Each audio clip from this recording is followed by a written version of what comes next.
할렐루야. 이 시간 하나님 앞에 예배하는 여러분들을 축복합니다. 오늘도 하나님과 동행하며 영광 돌리는 하루가 되시기를 바랍니다. 기도하겠습니다. 아버지 하나님, 참으로 감사합니다. 간밤에도 우리를 지켜주셔서 새로운 날을 허락하여 주시고, 이렇게 또한 새로운 날 이 첫 시간에 하나님께 예배할 수 있도록 우리를 인도하심을 감사드립니다. 아버지 하나님, 오늘도 하나님의 함께 하시는 역사가 우리의 삶 가운데 넘치기를 원합니다. 오늘도 하나님의 오른 장중에 붙들어 주시는 역사가 우리의 삶에 드러나기를 원합니다.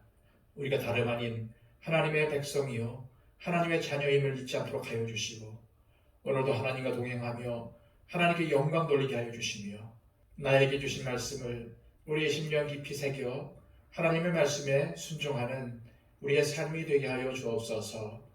우리의 삶을 온전히 맡겨드립니다. 주님, 인도하여 주시고 하나님의 백성으로 빛과 소금의 역할을 감당하며 살게 하여 주옵소서. 예수 그리스도의 이름으로 기도하옵나이다. 아멘. 다 함께 찬송가 450장 찬양 드립니다.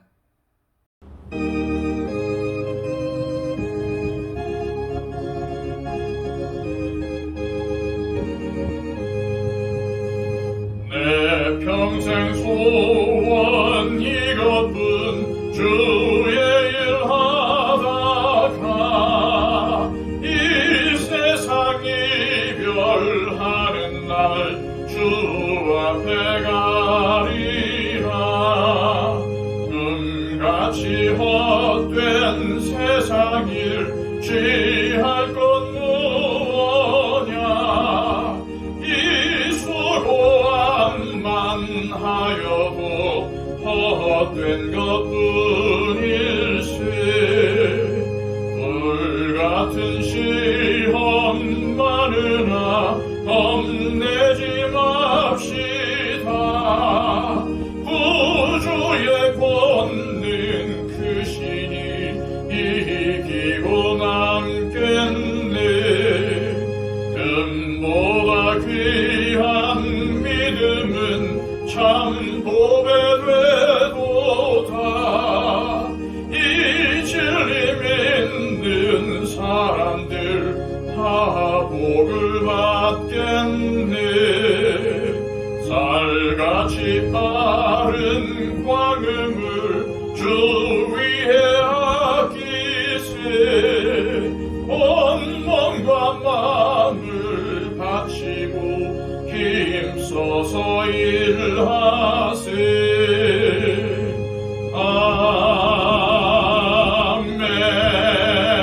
아멘. 이 시간 우리에게 주시는 하나님의 말씀은 신약성경 고린도후서 11장 7절에서 11절까지의 말씀입니다. 신약성경 297쪽입니다. 내가 너희를 높이려고 나를 낮추어 하나님의 복음을 값없이 너희에게 전함으로 죄를 지었느냐.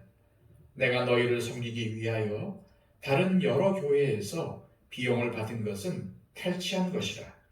또 내가 너희와 함께 있을 때 비용이 부족하였으되 아무에게도 누를 끼치지 아니하였음은 마게도냐에서 온 형제들이 나의 부족한 것을 보충하였음이라. 내가 모든 일에 너희에게 폐를 끼치지 않기 위하여 스스로 조심하였고 또 조심하리라. 그리스도의 진리가 내 속에 있으니 아가야 지방에서 나의 이 자랑이 막히지 아니하리라. 어떠한 까닭이냐? 내가 너희를 사랑하지 아니함이냐? 하나님이 아시느니라. 아멘. 목회자를 비롯하여 하나님의 일을 하는 사람이 말씀대로 바르게 섬기고 있는지 알 수 있는 기준이 있습니다. 그것은 목회자나 사역자가 섬기는 태도입니다. 다시 말해 하나님의 일을 맡은 자가 정말 사심없이 일하고 있느냐는 겁니다. 바울은 고린도 교인들에게 자신이 얼마나 사심없이 고린도 교회를 섬겼는지 밝힙니다. 7절에서 9절까지의 말씀입니다. 내가 너희를 높이려고 나를 낮추어 하나님의 복음을 값없이 너희에게 전함으로 죄를 지었느냐? 내가 너희를 섬기기 위하여 다른 여러 교회에서 비용을 받은 것은 탈취한 것이라.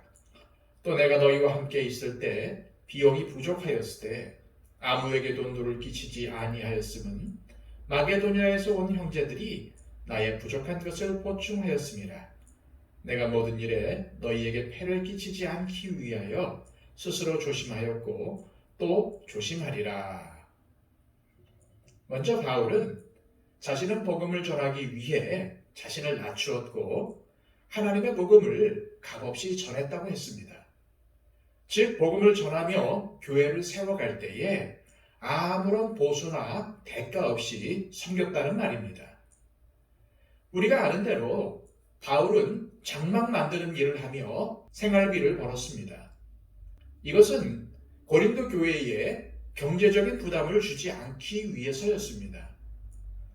우리가 고린도전서에서 이미 보았듯이 바울은 교회에서 재정 지원을 받는 것이 고린도 지역에서는 오히려 복음 전파에 장애가 된다고 판단했던 것입니다. 그런데도 바울의 대적자들은 오히려 이걸 꼬투리 잡아서 바울은 진짜 사도도 아니고 이 분야의 전문가도 아니기 때문에 보수를 받지 않는 것이라고 주장을 했습니다. 이런 대적자들의 주장 때문에 바울은 내가 고린도 교인 여러분들에게 부담을 주지 않고 복음 전파에 장애가 되지 않으려고 재정 지원을 받지 않고 복음을 전한 것이 무슨 죄가 되느냐라고 반문을 했던 것입니다. 또 이 말씀에서 바울이 다른 여러 교회에서 비용을 받은 것을 탈취한 것이라고까지 표현한 것은 자신이 마게도냐 지역에 있는 교회에서 사례를 받은 것에 대해 미안함을 표현한 것입니다. 그리고 동시에 이 표현은 고린도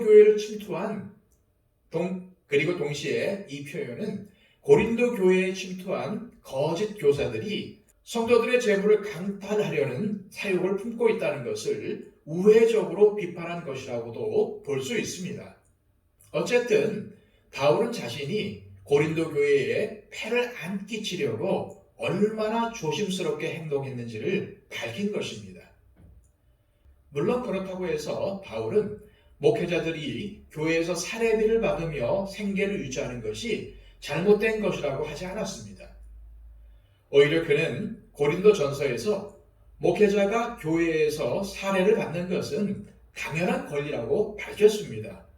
고린도 전서 9장 3절에서 7절까지의 말씀입니다. 나를 비판하는 자들에게 변명할 것이 이것이니 우리가 먹고 마실 권리가 없겠느냐? 우리가 다른 사도들과 주의 형제들과 게바와 같이 믿음에 참여된 자매를 데리고 다닐 권리가 없겠느냐? 어찌 나와 바나바만 일하지 아니할 권리가 없겠느냐? 누가 자기 비용으로 군복무를 하겠느냐? 누가 포도를 심고 그 열매를 먹지 않겠느냐? 누가 양떼를 기르고 그 양떼의 젖을 먹지 않겠느냐? 이처럼 바울은 말씀을 전하는 사역자들이 교회에서 사례를 받는 것은 당연한 권리라고 인정을 했습니다. 그럼에도 불구하고 자신은 이 권리를 쓰지 않겠다고까지 했었죠. 물론 그 권리를 쓰지 않았기 때문에 불편한 점이 많았습니다. 하지만 복음을 전하는 일에 어떠한 지장도 주지 않으려고 고린도 교회에서 사례비를 받지 않고 모든 것을 참았다고 했습니다. 그렇다면 여기서 바울이 강조하고 있는 것이 무엇일까요? 복음을 위해서 자신의 권리를 포기하는 신앙의 태도입니다. 한마디로 사욕을 부리지 않는 태도입니다. 교회 사역을 하는 사람들이 사례를 받는 것이 잘못된 것은 아니지만 필요 이상으로 받아서 사욕을 채우는 데 쓰면 안 된다는 것입니다. 하나님께서는 복음을 위해 헌신하는 자들의 생계를 교회와 성도들이 감당하는 것을 기뻐하십니다. 그러나 목회자는 사욕을 부리면 안 됩니다. 그럼 사례를 받지 않고 자비량으로 교회를 섬기는 사람은 사심이 없다고 봐야 할까요? 꼭 그렇지만은 않습니다. 나는 다른 사람들과는 달리 전혀 교회에서 지원을 받지 않고 섬기고 있다는 것이 자기 자랑, 자기 업적이 될 수가 있습니다. 실제로 이 점을 부각시켜 자신만이 참된 종이라고 주장하는 경우가 있습니다. 이것도 역시 잘못된 행동이죠. 바울은 자신이 자비량으로 섬기는 것을 자랑으로 여기지 않았습니다. 단 자신을 헐뜯는 자들 때문에 어쩔 수 없이 자비량으로 교회를 섬긴 것을 밝힌 것입니다. 그러면서도 바울은 다른 교회 성도들이 그에게 재정 지원을 했다는 사실도 역시 밝혔습니다. 따라서 바울에게 자비량 선교는 자기 자랑도 아니고 자기 업적도 아니었습니다. 바울은 자비량 선교를 하면서도 주객이 전도되지 않도록 각별히 조심했습니다. 즉, 그가 추구한 최고의 일은 복음을 전하는 것이었습니다. 그러므로 교회에서 사례를 받으며 사역하건 자비량으로 사역하건 사심을 가지고 있다면 바른 사역의 태도가 아니라는 것입니다. 이처럼 바울은 자신이 고린도 교인들에게 누를 끼치지 않으려고 얼마나 애썼는지를 밝힌 다음 이렇게 전합니다. 10절과 11절입니다. 그리스도의 진리가 내 속에 있으니 아가야 지방에서 나의 자랑이 막히지 아니하리라. 어떠한 까닭이냐? 내가 너희를 사랑하지 아니함이냐? 하나님이 아시느니라. 바울은 내가 너희를 사랑하지 아니함이냐? 라고 반문하면서 자신이 고린도 교인들을 끔찍이 사랑하고 있다는 것을 밝힌 것입니다. 자신이 고린도 교인들을 얼마나 사랑하고 있는지를 하나님께서 알고 계신다는 것입니다. 이처럼 바울은 하나님을 사랑하는 마음을 품고 복음을 전파했습니다. 그는 성도들을 자신의 목회 성공을 위한 수단으로 삼으려고 하지 않았습니다. 또한 성도들을 통해서 사리사욕을 챙기려고 하지도 않았습니다. 그저 그들이 예수 그리스도를 잘 믿고 자신이 전한 하나님의 말씀대로 살아서 구원의 길을 가기를 바랬습니다. 그런 이유로 자신이 당연히 받아야 할 권리조차 내려놓고 힘들게 생활하는 것을 마다하지 않았던 것이죠. 저와 여러분은 그리스도인입니다. 그리스도인이란 예수님을 믿고 따르는 사람들을 말합니다. 그래서 저와 여러분들의 삶의 모델은 예수님이어야만 합니다. 바울도 예수님을 모델을 삼고 예수님을 닮아가려고 부단히 노력했던 사도였습니다. 그렇다면 예수님은 어떤 분이십니까? 예수님께서 이 땅에 오셔서 하신 일이 무엇일까요? 예수님이 하신 일은 사랑하는 것이었습니다. 그런 예수님께서 제자들에게 명하신 것도 역시 너희도 나처럼 서로 사랑하라는 것이었습니다. 너희가 서로 사랑하면 이로써 모든 사람이 너희가 내 제자인 것을 알게 될 것이라고 하셨어요. 우리가 교회를 섬기면서 사역에 빠지지 않으려면 우리 안에 어떠한 마음이 있어야 할까요?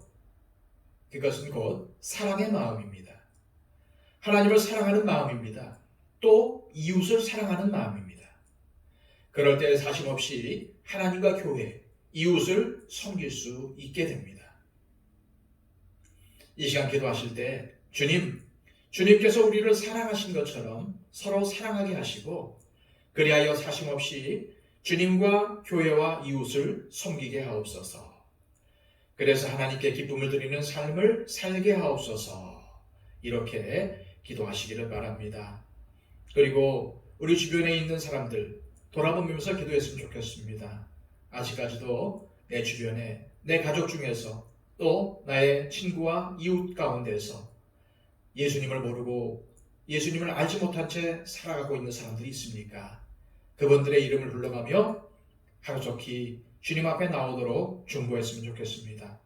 또 함께 믿음 생활하는 우리 형제 자매들을 위해서 기도하실 때 육신의 건강을 위해서 기도해 주십시오. 박영채 집사님, 이복진 권사님, 우리 또 김필래 권사님 건강을 위해서 기도해 주시고요. 또 여러 가지 어려움과 고난 가운데서 눈물을 흘리며 기도하는 우리 성도들을 위해서도 중보해 주시기를 바랍니다. 한국교회의 부흥과 회복을 위해서 기도해 주시고요. 우리 더처치가 무엇보다도 하나님께 인정받고 기쁨을 드리는 귀한 교회가 되게 해달라고 기도해 주시기를 바랍니다. 또한 아울러 전 세계를 다니면서 복음을 전파하고 있는 우리 선교사님들을 위해서 기도해 주시고요. 강진으로 인해 피해를 당한 티르키예와 또 시리아를 위해서도 기도해 주시기를 바랍니다. 우리 다 함께 기도하겠습니다.